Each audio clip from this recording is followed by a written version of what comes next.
Hi! Samahan nyo kami today. So today pala ay pupunta kami ng Drushkininkay. Ito ay popular for its water park. So basically, para lang siyang resort, ganon. At this is 2 hours away from our village. So medyo malayo siya. At itong si Adolphus nga ay hindi nga ito umupo sa car chair kasi gusto nitong kinakarga-karga at diba, swerte, sana all. At ito, nandito na nga kami. First time ko palang pumunta dito sa Drushkininkay 2 years ago. At nung pagpunta namin the same month, the same day, lahat na ito ay puti-puti kasi snow nga dati. Ngayon, iwan ko na sana ng snow sa Lithuania na wala. At ito, nakarating na nga kami sa hotel. So yung hotel pala na ninistihan namin ay Royal Hotel. At ito ang kanilang entrance. O diba, bongga. Gusto ko ang ganito mga style, medieval style. Itong si Adomas nga ay natutuwa na siya. Nakikita niya itong mga bagong bagay dito, no? At ang ganda-ganda naman talaga lang kanilang isang room dito ay kasi napaka-special naman tingnan.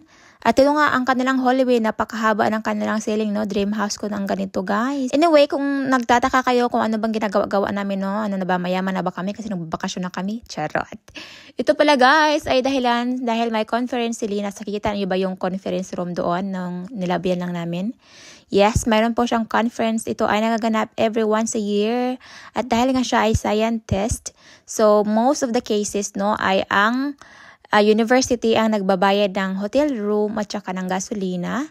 Pero this time, nahiya siguro si Linas kasi 3 araw kami mag-stay tapos yung conference is 2 araw lang naman at saka nagdala pa siya ng buong pamilya niya.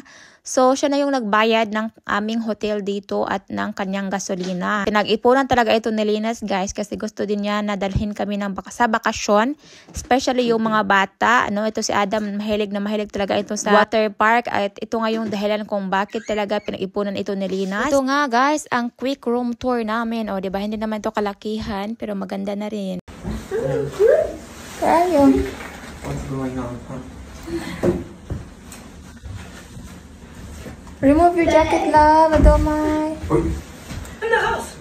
Ich muss nur auf sie zugehen. Be careful, my boys, ha? Look how happy Adolf. Do you like this one? Didn't even care. Trees and vines. But